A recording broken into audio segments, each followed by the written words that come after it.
আসসালামু আলাইকুম। আজকে থেকে আমি চিন্তা করছি সবাইকে ফুল ডিজিটাল মার্কেটিং শিখাবো। প্রত্যেকটা পয়েন্ট নিয়ে আমি বিস্তারিত আলোচনা করব এবং প্রত্যেকটা পয়েন্ট নিয়ে একটা ভিডিও বানাবো যাতে কারো কোনো কনফিউশন না থাকে। তো আজকের ১ম পার্ট হচ্ছে আমরা ওয়ার্ডপ্রেস কিভাবে ইনস্টল করতে হয় সেটা দেখব। দেন কিভাবে কাস্টমাইজেশন করতে হয়, থিম নিয়ে কাজ করতে হয়, কিভাবে এসইও করতে হয়, আম এক্সেট্রা, এক্সেট্রা প্রত্যেকটা পয়েন্ট নিয়ে একদম ডিটেইলস এ আলোচনা করব এবং প্রত্যেকটা পয়েন্ট নিয়ে একটা ভিডিও থাকবে। যদি কেউ এই ভিডিওটা দেখেন, ফুল ভিডিওগুলো দেখেন, তাহলে আপনারা আমি বলতে পারি কোনো ইনস্টিটিউট যেতে হবে না, কোনো কারো কাছে যেতে হবে না। আপনি ভিডিও দেখে ফুল ডিজিটাল মার্কেটার হয়ে যেতে পারবেন। তো কথা না বলি, কাজ শুরু করি। তো আমি আমার একটা হোস্টিং এ যাবো। তো ১ম এ আমার হোস্টিংটা আমি নিয়ে নেই। তো হোস্টিংটা লগইন করি।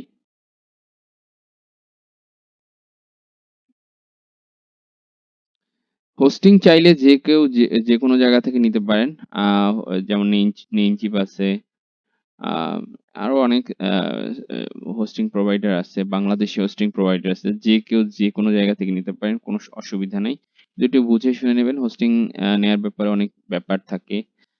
যেমন হোস্টিং নিলে অবশ্যই সফটওয়্যারগুলো যেন দিয়ে দেয়। এসএসএল সার্টিফিকেট গুলো যেন দিয়ে দেয়। এগুলো একটু খেয়াল রাখবেন। আর একটু স্টাডি করবেন আ যে হচ্ছে কিভাবে আ হোস্টিং নিলে ভালো হবে। এই। আমি সবাইকে বলব যারা হচ্ছে আ যারা হচ্ছে হোস্টিং কিনবেন তারা অবশ্যই নেমচিপ থেকে কেনার ট্রাই করবেন। অবশ্য আমি নেমচিপ থেকে কিনি না। তারপরও সবাইকে প্রেফার করব অবশ্যই নেমচিপ থেকে কিনবেন। তো আমার একটা ডোমেইন আছে। ডোমেইনটা হচ্ছে আ এখানে গেলে দেখতে পারবো না। ডোমেইন, এই যে ডোমেইনে আমি একটা আ আমি একটা বিজনেস ডিরেক্টরি বানাতে যাচ্ছি। সেটা হচ্ছে বিজনেস পয়েন্ট বিডি। আমি একটা ডোমেইন কিনে রাখছি আগেই। এখন হচ্ছে এটা ইনস্টল করব। তো সফটওয়্যারগুলোতে যাব। সফটওয়্যারগুলোর কাজটা হচ্ছে খুব ইজিলি Joomla, WordPress এক্সেট্রা অনেক আ যেই যেমন WordPress একটা সাইট, তেমন Joomla ওরকম অনেক সাইটগুলো ওপেন করা যায়। সো এটা হচ্ছে আমাদের আ WordPress। দেন আমি আমার যেহেতু এসএসএল সার্টিফিকেট আছে, https www নিয়ে নিব। তারপর এখান থেকে আমার অনেকগুলো যেহেতু ডোমেইন, আমি একটা ডোমেইন সিলেক্ট করব। আ এখানে এই যে আমার কিন্তু চলে আসছে। এখান থেকে কিছু দিলাম। এখান থেকে এখানে আমি দিয়ে দিব আমার সাইটের নাম। আমার সাইটের নাম হচ্ছে লিস্ট পয়েন্ট বিডি।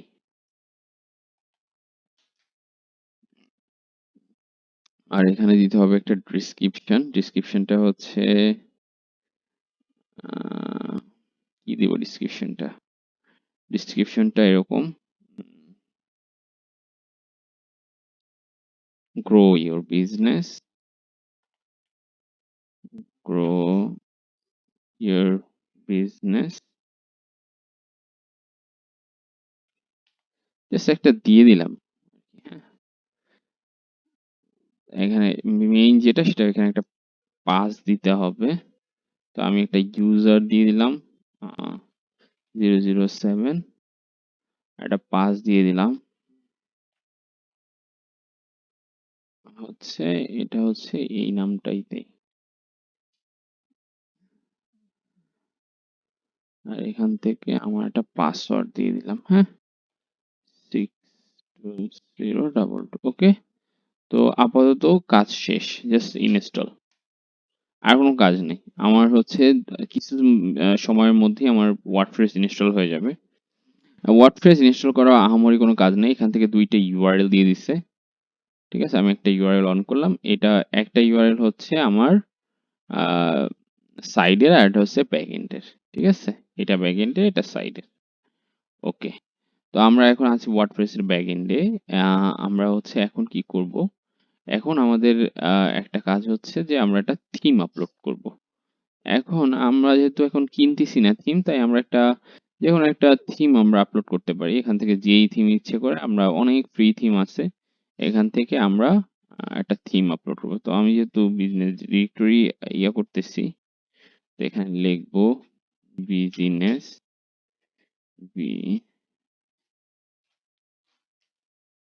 ডিরেক্টরি।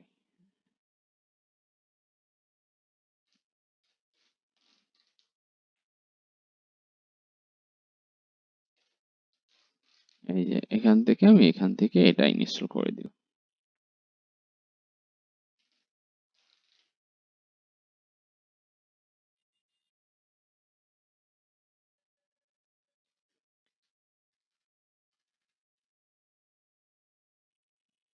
এখন যদি আমি আমার ইউআরএলটায় যাই, তাহলে আমি দেখতে পাবো একটা থিম। দেখতে পাচ্ছেন?